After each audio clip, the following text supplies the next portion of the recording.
Hi, எங்கடா இருக்க நீ? எப்போ வருவ என்ன பார்க்க? நீ நிஜத்தில் இருக்கியா இல்லையான்னு கூட எனக்கு தெரியலையே. ஆனால் நான் இன்னும் உன்னை தேடுறேன். ஏன் தேடுறேனே தெரியாமல் தேடிட்டுருக்கேன். என்ன யார்டா நீ? எங்கே இருப்ப? எப்படி இருப்ப? அப்படியே நான் கற்பனை பண்ணுற மாதிரியான ஒரு துணிச்சலான ஒரு ஆண், எங்கேயும் என்னை விட்டு கொடுக்காத ஒரு ஆண், எப்படி இருப்ப? நான் வேணும்ன்ட்டு எனக்காக ரொம்ப எப்படி சொல்கிறது, ரொம்ப ஸ்ட்ரெயின் பண்ணுற, அப்புறம் என்னை புறக்கணிக்காத, நான் இருக்கிற மாதிரியே என்னை ஏற்றுக்கிற ஒரு ஆண், எங்கே இருப்ப நீ? எனக்கு தெரியல. அப்படிலாம் இருக்காங்க. அவங்களுடைய அந்த பெண் துணைக்காக அவங்க ரொம்ப மெனக்கிடுறாங்க. ஆனால் எனக்காக மெனக்கிடுற நீ எங்கே இருக்கேன்னு எனக்கு தெரியல. இப்போ அதனால தான் தெரியும், நான் எங்கேயும் ஒன்று மிஸ் பண்ணிட்டேனா, இல்லை நீ வரவே இல்லையா, இல்லை ஒரு ஆணுக்கான ஒரு ஆண் இருக்கான்ல, அவனுக்கு தகுதியான பெண் நான் இல்லையா அப்படின்னு சொல்லிட்டு எனக்கு தெரியல. அதுதான் ரொம்ப வருத்தமாக இருக்கு. இங்கே நிறைய மழைடா, கை கால்லாம் அப்படியே ஐஸ் மாதிரி ஆயிடுச்சு. எனக்கு நீர்னா நல்லா இறுக்கமாக கட்டி பிடிச்சிட்டு தூங்குவேன் தெரியுமா? அப்படி தான் என்னோடய ஆசைலாம். அவ்வளோதான். அதிகபட்ச ஆசையை கட்டி பிடிச்சி தூங்குறது மட்டும்தான். கலவி இன்பம்லாம் கிடையாது. அப்படி இல்லைன்னா நிறைய கதை பேசணும், அவ்வளோதான். எக்கச்சக்கமான கதை, எல்லாத்த பற்றின கதையும் பேசணும் அந்த மாதிரி.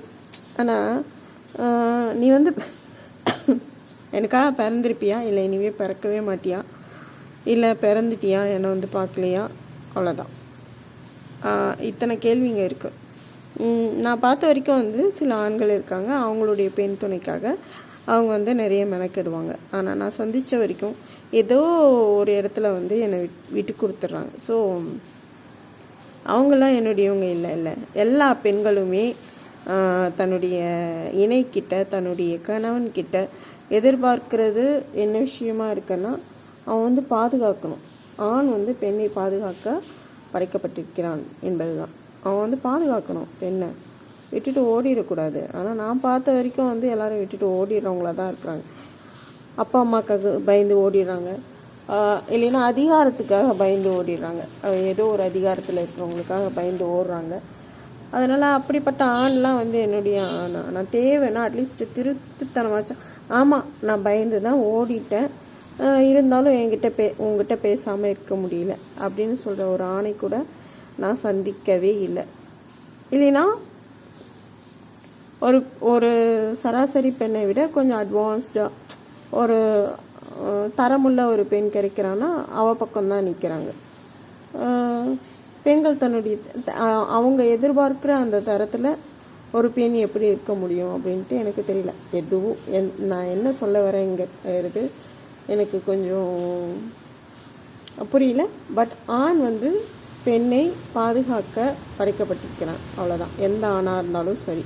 நீ 2-3 பெண்ணை பெண் கூட பழகிற அப்படின்னாலும் அந்த 2-3 பெண்களையும் அவமானப்படுத்தாமல் தகுதியில் நிறுத்துகிற, அதுக்கப்புறம் அவங்களுக்கு தேவையானதை செய்கிற திறன் உனக்கு இருந்துச்சுன்னா நீ எத்தனை பெண்கள் கூட வேணால் நீ பழகிட்டே போகலாம். இன்னொரு விஷயம் என்னென்னா, அத்தனை பெண்களோடு அப்படியே பழகிட்டு போகும்போது லவ்னா என்ன அப்படிங்கிறது தெரியாமல் போயிடும்.